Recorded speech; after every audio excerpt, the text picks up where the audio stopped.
Hello, BookTube, and welcome to Tag Tuesday. I've been manipulating and fussing with the camera angle here for quite some time in order to come up with a version that shows you the bean and also myself.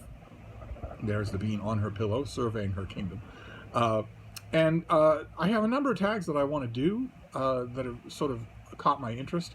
But before I do, the one I've settled on is the K tag from the ongoing alphabet series by Jim at Jim's Books, Reading, and Stuff.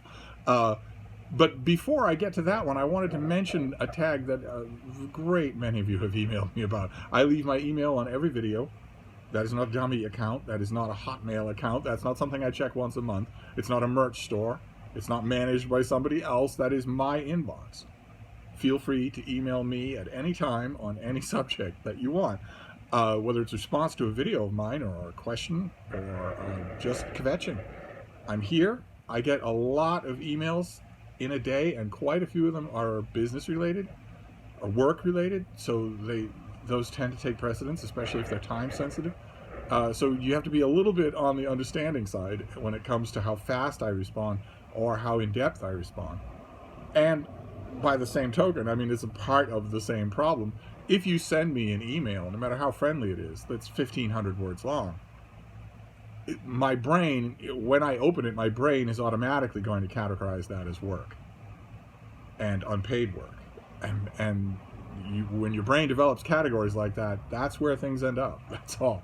I don't think that if you met me on the street and we said hi to each other, you would then hold up your hand and say, okay, don't talk for the next 15 minutes because I'm going to talk nonstop.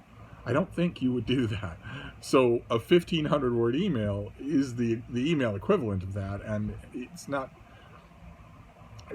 met with hostility at all on my part. It's just it won't get a quick response because my brain will slot it as unpaid work when it's that long, when it's something that takes me 10 minutes to read. Among those emails recently, I have been getting a number of you have emailed me asking if I was going to do the cancel culture tag that's been going around some parts of our little corner of BookTube. I am not going to do the cancel culture tag. I view the thing as disingenuous almost right down to its DNA.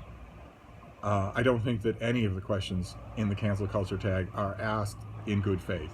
And I don't think, because this is the 21st century and everything is the mirror opposite of what it appears to be, I also don't think any of the questions want answers given in good faith. I think the thing is mainly a threat rather than a series of genuine questions. What I wouldn't give, I've watched every response to this thing with varying degrees of yelling at the screen impatience. What I wouldn't give to have a Zoom chat with, for instance, Brian at Bookish or Mark Nash on the subject of cancel culture. I watched, for instance, both of their responses, and although they were unbelievably fascinating to me, they were also largely unhelpful and along the exact same lines. I doubt that they conferred with each other, but nevertheless, they gave similar kinds of answers that leads me to think that what they both said is probably true, and that there's probably a great deal of muddiness on the subject in question.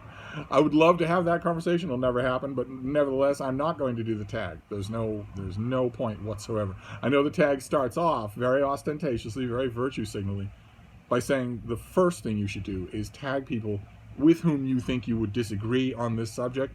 That prompt, like so much of 21st century Twitter politics, is simply a black and white lie.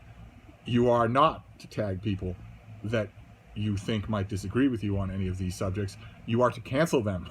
So you would tag them in order to flush them out of hiding, but not so that you can listen to their answers. There's no disagreement. How could there be, when every single opinion that you hold on every single political and social subject in existence just happens to be the one and only right and correct opinion? Then how in the world could someone having a different opinion be anything other than a malefactor, a willful harm to society? No, thank you. Instead, I will stick to chatty, harmless tags, and the K tag certainly is that. So I just wanted to let you know ahead of time, those of you who might be waiting for me to do the cancel culture tag. I am not going to do the cancel culture tag. The closest I would come to doing it would be to rephrase the whole of the tag in honest terms myself and pose it as a tag. But there's no way that I'm going to do that. And what would I call it anyway? The accountability tag? Anyway, so we're just going to go on to the innocent, unsuspecting letter K of the alphabet.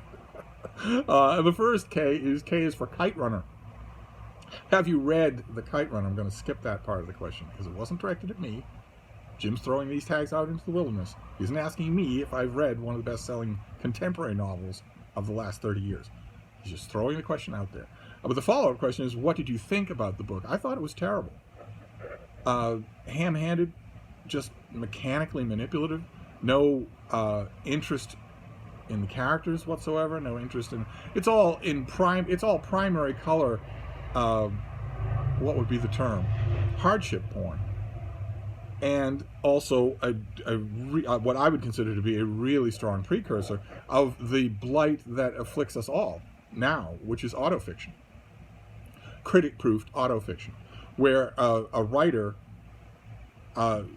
stubs their toe in the kitchen when they're going out for a sandwich at 2 in the morning, writes a book about the pain and the discrimination of stubbing their toe in the kitchen while going out for a sandwich at 2 in the morning, uses their same name, describes to the last knick-knack the details of their own kitchen, describes the local emergency center that they went to with their stub toe, describes and gives the exact name, the serial number, the social security number of the doctor who treated them, who reports on their Facebook page treating them at the exact same time in the book, and yet calls it fiction, when there isn't a single syllable in the book that's fiction, not a single detail. The author, this young, promising novelist, is not capable of writing fiction. They're not able to do it. And yet, they're going to win awards for it. And the Kite Runner is, now that I look back on it, very much a precursor of critic-proof autofiction. But I thought it was just deplorable as a reading experience. I don't believe, of course, I don't grant any ground to people who try to critic-proof their work by saying it all really happened. It all really happened is in no way a defense of a novel, of a work of fiction.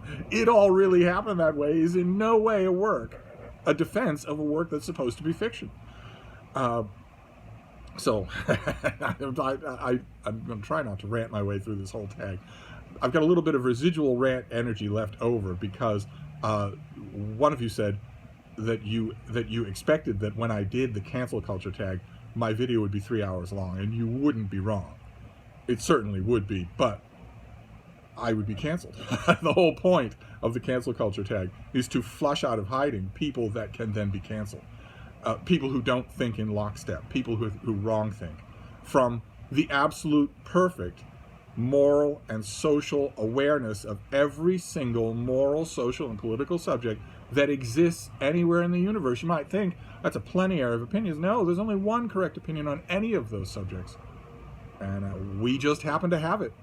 We just happen to have that one correct opinion on every subject. And if you have a different opinion, it's not just that you have a different opinion and we really disagree.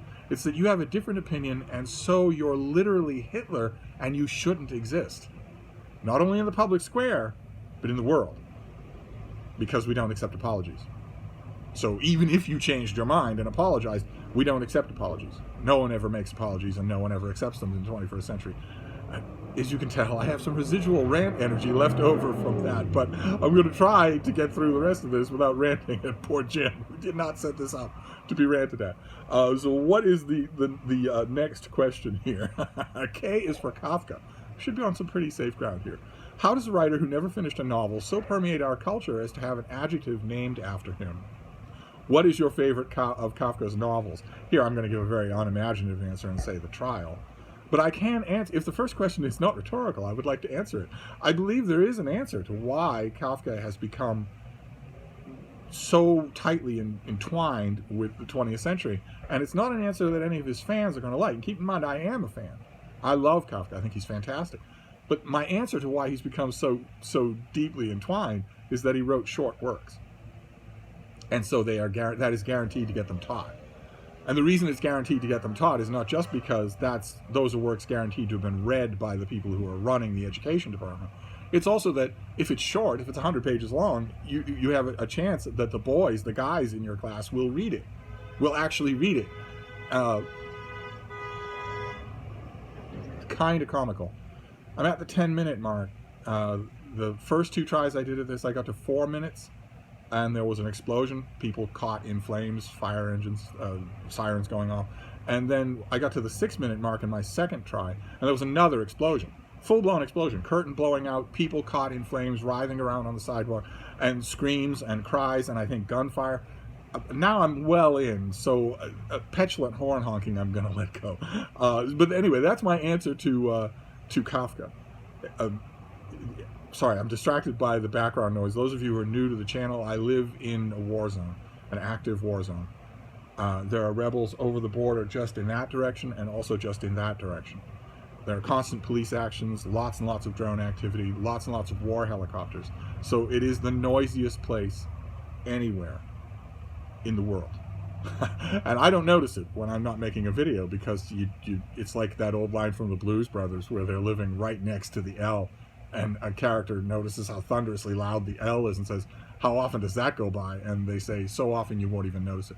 That is true here as well, but it comes out in video, so it's on my mind.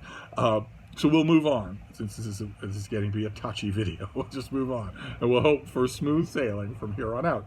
The next prompt is, K is for King. What is your favorite Stephen King novel? Oh.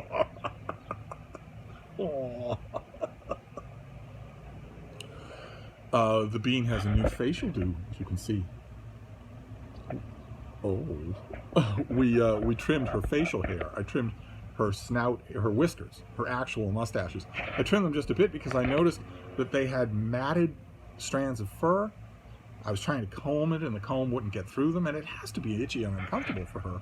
So I trimmed all of that, and she didn't like it at all. And it's not just, she doesn't like being trimmed, just in general, but she didn't like that most of all. I think it's probably because there's so many sensory cilia that are right there in that area. So I've decided that I'm not going to do that again. I'll trim her everywhere else, but I'm not going to trim the mustaches anymore. Instead, I'm going to double down on the combing. I will wet the hair, I will clean it ahead of time, and I will comb it then when it's nice and pliable. I will make sure that it doesn't mat anymore. I don't know how those happen. I'm on her all the time. I'm not gonna clip her mustachios anymore. I'm just gonna comb them out and tend to them so that they don't bother her. Anyway, so as it comes to Stephen King, my favorite Stephen King novel is probably Salem's Lot, one of the last novels in which he was genuinely edited, in which he submitted a manuscript, and the editor in question said, this passage doesn't work, this passage goes on too long, this passage is obvious self-indulgent, and that, you know, is good for 18-year-olds, but you're a published author, so you can't do that. After that, shortly after that, Stephen King became a publishing phenomenon who, he's a philanthropist in his private life, but if he takes his business from one publisher to another, he's going to bankrupt the new publisher and the old one. Any publisher that takes him on is going to have to dismiss 12 mid-list publishers from their list. And when you become that kind of, 450-pound gorilla, you don't get edited anymore. You have instead an editor who's an old friend of yours, comes over to the house every once in a while for chef-prepared scampi, knows your kids really well, maybe a couple of them are named after him, and there's no such thing as editing. Instead, it's just an affirmation ceremony. This latest, look, Stevie, got your latest one. I really love it. It's really great. Think what you do here is really neat. The fact that a character shows up on page 30 doesn't show up again until page 430, even though they're allegedly important to the plot. The fact that characters' names change in the course of a manuscript. The fact that all sorts of incredibly dated slang and idiom are just crammed into the book because the author can't be bothered to write prose. Instead, it's just writing Twitter slang, and no one calls him on it, because that is what editing is. That is when your book has an editor who's going to call you on stuff like that. Who's going to say, well, I know you're the author, but I'm the editor empowered by this house to make sure that this book reflects well on us, so you can't really ignore all of my comments. If you ignore all of them, then I'm going to take it as an insult and we're going to withdraw our advance. You'll have to pay it back. And we won't run this book. You'll have to go elsewhere for it. If your editor instead says, "Oh, Stevie, this is great stuff," and then dines out on the Upper West Side in 5 different places on 5 different consecutive nights because he's Stephen King's editor, in air quotes, then that's not editing. And the books will show it. And after a while, comparatively soon in his career, Stephen King's novels do show that. Salem's Lot, I don't think, shows it all that much. I think that it still looks worked over. So I'm going to say that, even though it was 150 years ago. K is for Kennedy. Have you done the JFK tag created by Very Literary Kari? I have indeed. Very good tag. If I remember, I'll leave a link to it down below. Then K is for Kirk. That's James Tiberius Kirk. Who is your favorite Star Trek character? And here, Jim very nicely includes the hashtag BookTrek2021, which is an event that I'm doing with a bunch of other booktubers where we're going to be reading Star Trek. Vin at Revenant Reads created a Star Trek book event, BookTrek21, which starts next month and goes month by month, iteration by iteration of Star Trek. We'll start with the original Enterprise, with the original Star Trek show. Then we'll move on to Star Trek The Next Generation, then Deep Space Nine, then Voyager, then Enterprise. It's going to be a lot of fun. There are a lot of Star Trek novels out there. And not all of them are as bad as you would think. So, excuse me. So I, since Jim put the hashtag in here, I strongly urge you to join us, to join us for Book Trek 21. And of course, my favorite Star Trek character. For a long time, it would have been a character named Flint from the original run of the show. And then in Enterprise, in the first episode of Enterprise, we're introduced to a character named Porthos. And my phone, when that episode premiered, my phone did not stop ringing for probably a solid 12 hours. Just, I would hang it up from talking to one person. It would be in its cradle for maybe a second, it would ring again. Then I'd hang it up another second, and it rang all night long. Because when we follow Jonathan Archer to the bridge of the Enterprise, the first Enterprise, before Kirk and Spock, before Pike, when we follow him to the Enterprise, we see him in his quarters, and he's talking to someone. And at first, for a second, we think he's dictating a private log, and then we realize he's talking to his dog, who he has in his quarters. And half the people that I know probably had the phone in their hands. I'm gesturing here to an old landline phone, for those of you who are very young. Half the people I know probably had the phone in their hands once they realized he was talking to a dog. But then it turns out the dog was a beagle. I never heard the end of that. People wanted to know, who do you know at Paramount and how much did you have to pay to make sure that the first captain of the Enterprise not only has his dog on board ship, but that the dog is a beagle. I had nothing to do with it at all, but naturally Porthos became my favorite Star Trek character. Then the next prompt is, K is for Korea. Can you recommend a book or an author from Korea, North or South? Here I can, but it's a weird experience. It's sometimes I'll recommend a book on this channel and I'll say, you're going to love this. I don't know what you're going to make of this book. I think about it all the time. I think you would probably find it interesting on that grounds. It's called At Least We Can Apologize. It's by Lee Ki-ho, Ki-ho. And it's a weird book, but it's a strange book, but in a very intelligent way. It wasn't strange just for strangeness' sake. It really has stuck with me for the narrative gimmicks, the stuff that it does. So I'm gonna say At Least We Can Apologize. I don't know if it's still in print. I don't know how readily available it is, but if you read contemporary fiction, which I do quite a bit, I know there are quite a few people in our little corner of BookTube who are happy to dismiss me off the cuff with a knee-jerk, he never reads contemporary fiction. No, that's not true. As I've been saying for 40 years to people I've known whose job it is to read only contemporary fiction, I actually read more contemporary fiction even than the people whose job it is to do that. It's just, I don't automatically carte blanche like it.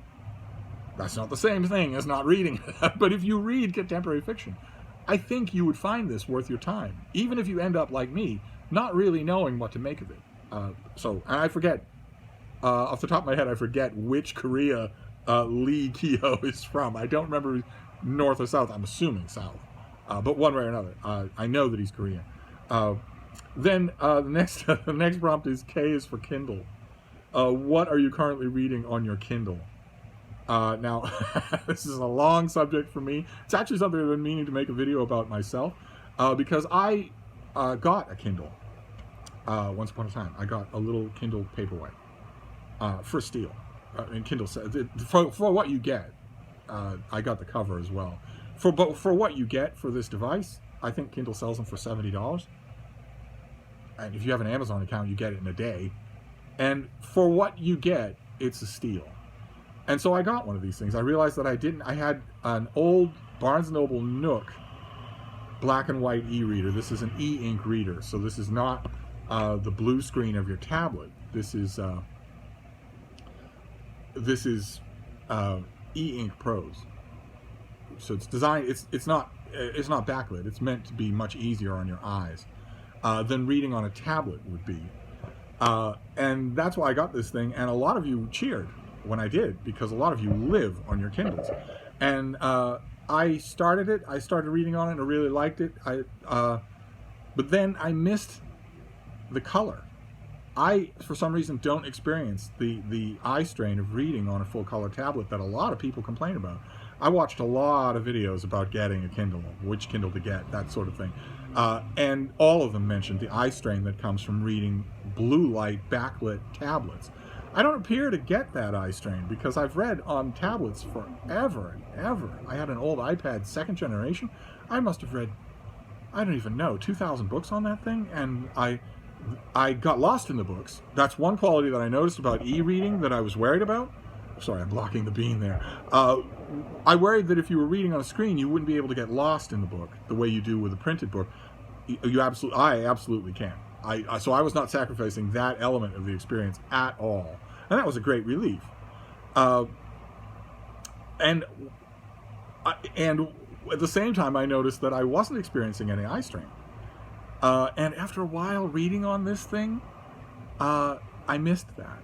So I went back to reading on my iPad, on the iBooks app, the Nook app, and the Kindle app of my iPad. Same books for the Kindle, same things, just on the iPad with the full color backdrop.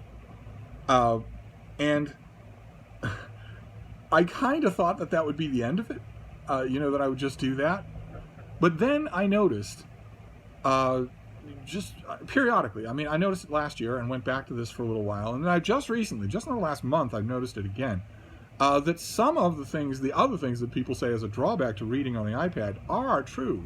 It's not just the blue light backlight eye strain. It's the distraction, the distractibility. You are distractible on an iPad in a far greater way than you are on a dedicated e-reader, because the iPad can do so much more. Yes, you're reading an ebook on your Kindle app, but you know that YouTube is just a hand swipe away. You know that Twitter or Instagram are just a hand swipe away. You know, like for instance in my case, you know that your email inbox is just a hand swipe away. And I pride myself on, I always harp on the rest of you, I say, well, there's this thing from the 20th century called self-control. Yes, I know these things are an available distraction, but you could control yourself, in which case you would get the work done anyway, and it wouldn't matter that the distractions are right there around the corner. Nevertheless, I noticed I have a great deal of self-control, but I noticed those distractions are definitely there. And also, let's be honest, this is incredibly convenient, just incredibly convenient. I myself will go on forever and ever about how much more convenient a tablet is, a slate of plastic and glass that weighs a pound, than any printed book. It's just infinitely more convenient. I have 4,000 books on this thing, 5,000 books on this iPad. They're all in one place. They're all infinitely annotatable. I don't need to worry about finding a pencil or writing in the margins. I don't need to worry about losing my place. I don't need to worry about not having the book with me when I suddenly find myself with a bit of downtime. I don't need to worry about any of that. It's just infinitely more convenient in every way. Also, if I'm reading a book, or let's say even reading an email, and somebody brings up, or the book brings up another book, and I think, I'm sure you've had this moment, where it's not just, I'll put that on my TBR, but oh no, I need that right now. Well, I can have it right now. When we're talking ebooks, if that happens to me when I'm on an iPad or whatever, in my inbox, I can have the book right now. I can instead of putting it on a TBR somewhere and saying, well, the Brattle will provide, I can simply download the thing. I can buy it and download it. These are incredibly convenient, but as convenient as that is, this is even more convenient. It's lighter, it's smaller, it goes everywhere, it's far hardier, because it's just a basic piece of machinery. It has a browser in beta, forever, perpetually in beta. If you wanted to browse, to go to your internet or something, you could technically do it if you were in a Wi-Fi spot on this thing, but it's intentionally designed to be torturous and inconvenient. And it works. It absolutely works. That kind of thinking, that kind of disincentivizing absolutely works. You don't do it. I find that I don't do it. I know how, but I don't do it. And that means that this makes concentrating infinitely easier. And you barely ever need to charge these things. They last forever on one full charge, on 100%. So whenever you pick it up, you're going to be fine for reading. And the Kindle. This is the Kindle Paperwhite. Has no recess, so this is a flush screen, and that makes turning the pages much easier. This is incredibly convenient, and so I have noticed that, and so I have been reading more on this. I keep going back to this thing, and I'm thinking I should probably listen to that, so that either I should stick with this or maybe get a Kindle Oasis, a bigger metal chassis thing with page turning buttons, the kinds of orthography, the kind of interactivity that I like. Because sometimes the touch screen does go wrong for me, whereas page turning buttons would not.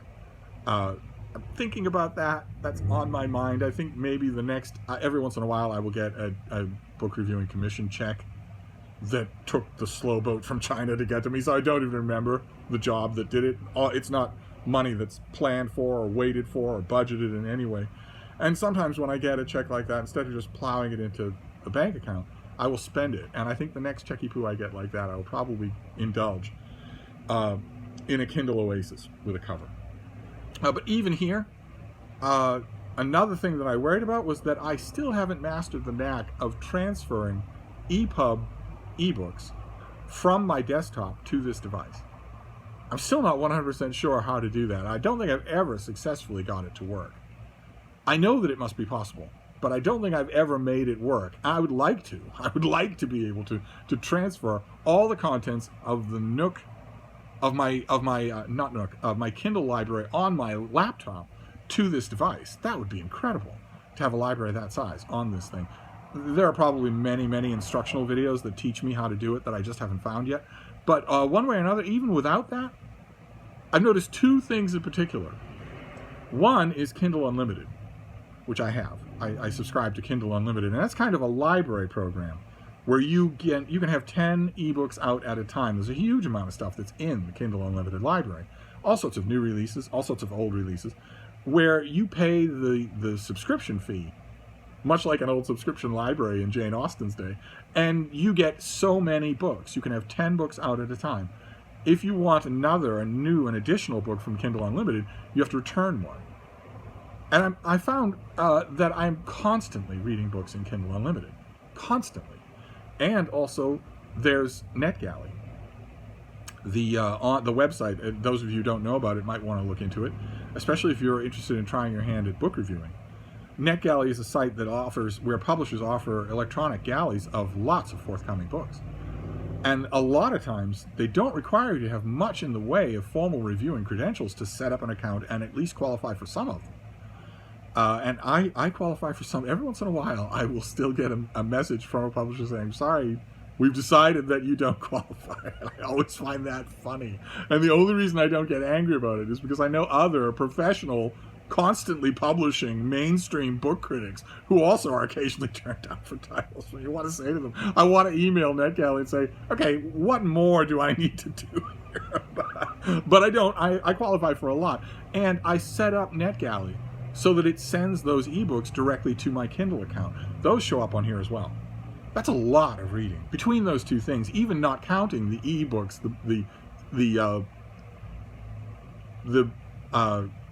what's it called? Mobi? The Mobi files? The PDFs and Mobi files that I haven't yet figured out how to transfer onto this thing, even not counting them. that's still a huge amount of reading, a huge amount of use that I would get out of this dedicated e-reader that has no distractions. But in the meantime, there's the iPad. And the latest thing that I've been reading in my Kindle app, I have not been reading on my Kindle. I've been reading it on my iPad. And I'm going to show it to you, and I'm just hoping that you're not feeling all judgmenty.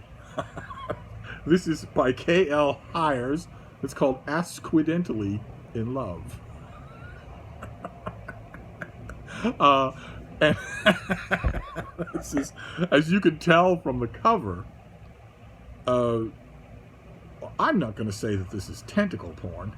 I'm going to say it's tentacle romance.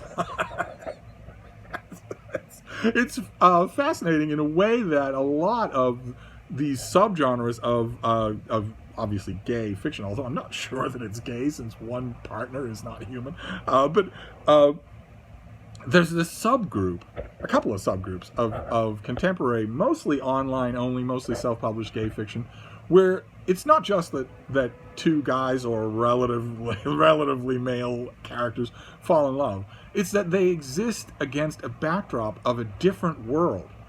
I've mentioned on this channel there is an entire sprawling omega-verse in gay self-published fiction that is it's not just a story that the authors are making up. They're sharing a universe with lots of other authors in a world in which there are 3 kinds of men, and one kind of those men can actually get pregnant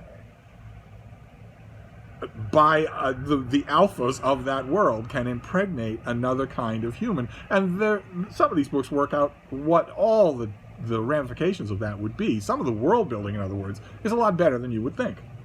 And in Accidentally in Love, the same thing is also true. This is a world, the backdrop world exists without Christianity. Instead, it exists with a world straddling one religion. So no conflict between, for instance, Islam and Buddhism or Islam and Christianity. There's a world encompassing one religion, and then an older religion dedicated to elder gods, whose users are known, they're tracked, they can do magic, but they have to register with the state. They're not exactly a despised minority, but they are very much a minority. And this book, Accidentally in Love, is set against that backdrop, where the main character falls for a hot guy at a Halloween party, and then the hot guy shows up at his house the next day and reveals, I am not actually the hot guy that you met last night. I am using his body. But I am an elder god. I am one of the elder gods that your people pray to. Not human in any way, in other words. I'm inhabiting his body because he was killed last night, and I want you, as an investigator, to find out who killed him. Who killed me? That's how the first chapter ends. I want you to find out who my murderer is. Only as the crime unfolds, as our hero investigates the murder of the hot guy at the Halloween party, the elder god also falls in love with him, and vice versa. I thought it was tremendous fun. I'm not quite done with it. I stopped it to make this video, but I'm right at the slalom ride to the end. And this is going to be one of what I admit are many cases where I borrow a book at Kindle Unlimited. I'm sure this is the way it's supposed to work. I'm sure this is how it's designed. I borrow a book at Kindle Unlimited, I read it, and I like it so much I want it. I want to own it. And so there's a function right there on Kindle Unlimited that says, go to store, buy this book right now. I have done that many times. I've lost count of how many times I've done that. So that goes out, once I buy it, it goes out of my Kindle Unlimited library. Next time something crops up that looks interesting, I get it. I know I'm not supposed to be in the 21st century, but I am an enthusiastic fan of Amazon's book arm. Just pretty much in general. Not just Kindle Unlimited, not just the ease of their bookstore, but also, thanks to Kindle Direct Publishing, there are thousands and thousands of self-published books out there that don't cost anything, that you can just try. And if you like them, maybe the author will come out with a book down the line that does cost something. You'll know, you'll make a mental note to buy it or whatnot. One way or another, the subject of my use of Kindles is going to come up again. I'm going to bring it up again. But in the meantime, this was, what are you currently reading on your Kindle? I'm reading it on my Kindle app. Although every once in a while, when the iPad is nowhere around, or I'm comfortably ensconced on the bed with the bean, this thing is always nearby. It's just so convenient. The only thing I'm thinking about for this now is, would I like the souped up, bigger version? In fact, those of you out there who went from a Kindle Paperwhite to a Kindle Oasis, do you like the change? Would I like it? Is it better? It seems to me that it would be better, but I'm not 100% sure. I certainly love this device. And you know, there has to be something to be said for the fact that even when I'm not thinking about going back to this, it brings itself to my mind. It's just so convenient. It'd be so much more enticing if I could figure out how to put 1,000 Mobi files on here, and I will. Eventually, I will. But one way or another, let's move on, okay, shall we? K is for killer is the next prompt. I thought this was going to elicit a suspicion, a confession from Jim, but no. We're going to have to wait for that. C is for confession. Didn't happen then either. Maybe U for unburden. K is for killer. What book from your reading took you into the mind of a killer? I'm going to mention an oldie but a goodie here, something I can recommend if you ever see it at a used bookstore. It's called By Reason of Insanity by Shane Stevens. And it does exactly that. It brings you into the mind of a killer, and does so in a really convincing way. I was working in a bookstore at an information desk, and I had a regular customer, a tall, distinguished guy who used to come in and ask for book recommendations. He did it in a very diffident way. It was clear that he had been a book person his whole life, and wasn't used to asking somebody for book recommendations, especially somebody in a retail bookshop. After a while, he started to realize that there's no shame whatsoever. That it's just a simple fact. It's not anything I lord over. It's not anything that I think means anything. But just the simple fact is, I had read much more than he had, so I was in a better position to recommend things. I recommended books to him all the time. It was a lot of fun. And one day he kind of sort of sheepishly said that he had a recommendation from me, and it was this book. It was By Reason of Insanity by Shane Stevens, which I had somehow missed. Never even heard of it. And I thought it was really good, really atmospheric, so I do recommend it. Then K is for kind. What kind of books don't you read? Once upon a time, I would have had a lengthy, self-righteous answer to this question. But that was before I started doing unsigned review work for journals like Library Journal, Publishers Weekly, and Kirkus. And there, if you're on the self-published freelance side, there is no kind of book you won't get, and you can't say no. It's a paying commission. In case any of you were wondering what it's like, you don't say no. If someone is offering you a paying commission, you say yes. No matter what it is, you say yes. And thanks to that, for the last 15 years or however long it's been, there is no kind of book that I can say I will not read. None whatsoever. Because there's no kind of book I haven't gotten through the auspices of journals like that. And every once in a while, even some of them have been good. So there's none. There's none. Then the last is, there are many other authors with K, like Jack Kerouac, Arthur Koestler, Barbara Kingsolver, Naomi Klein. That's 4 titles, 2 of whom I have had conjugal relations with, at least so the mythos goes. You can substitute these writers for Stephen King or Franz Kafka prompts if you wish. And I made a little list here. There are a whole bunch of other authors who start with K that you could substitute for here, like the great Irish poet Patrick Kavanagh, for instance, or the great controversial critic Marvin Kittman, who also did a couple of books on George Washington that are well worth your time. Well worth your time. I want to say Marvin Kittman is dead, but every time I say that, one of you crops up in the comments field and says, no, this person's actually 200 years old, but they're still alive. If Marvin Kittman is still alive, I will be amazed. Cheers to him if he's still capable of cheer. A terrific critic, someone who really ought to have a big collected volume. I would love it. If he is still alive, there's one of you who watches this channel who is from Simon & Schuster. There are 2 of you who watch this channel from St. Martin's, and there are 4 of you who watch this channel from W. Edward Norton. If Marvin Kittman is still alive and compos mentis, go to him and ask him to annotate a big fat volume of his collected critical works. Okay? Ask him to annotate them and write you an introduction. Okay? Go and do that while this precious resource is still alive and relatively kicking. But anyway, who else have I got here? Another great poet, August Kleinzahler, a contemporary poet that I really like.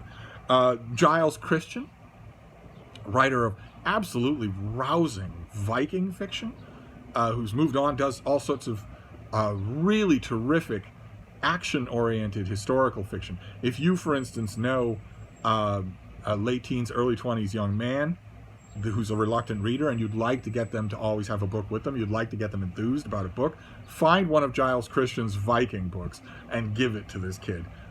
I feel certain that you will have won a convert. I feel certain that will be true. Then Nancy Kress, the great science fiction author. Lisa Kleypas, the great romance author. Ellen Kushner, not as well known as she should be, a great fantasy author who hit it big with a novel a million years ago called Sword Point, but has done all kinds of great work since then. Pretty sure, probably, if knowing that the way the world is, probably Ellen Kushner's books are not in print, but they should be, and you should find them. If you go to a used bookstore in the fantasy and science fiction section, you find any of her old mass market paperbacks, grab them all. You're going to love them. You're going to love them. Who else did I left here? MMK, the author of The Far Pavilions, but also a whole bunch of other lush, romance-tinged international stories. Just, again, a faded taste, largely gone, but so good. So good. John Keats, the poet, who does not appear in the original tag by Jim's books, reading and stuff, for K, and also Rudyard Kipling, from whom I have read lovingly almost every single word. So there's a whole bunch of K's to fill out the list. But I've gone on way too long on this tag, mainly because I allowed some digressions and rants into the tag, which I must not do. So I'm going to wrap this up. That was the K tag, but I'll be back. Thank you, BookTube.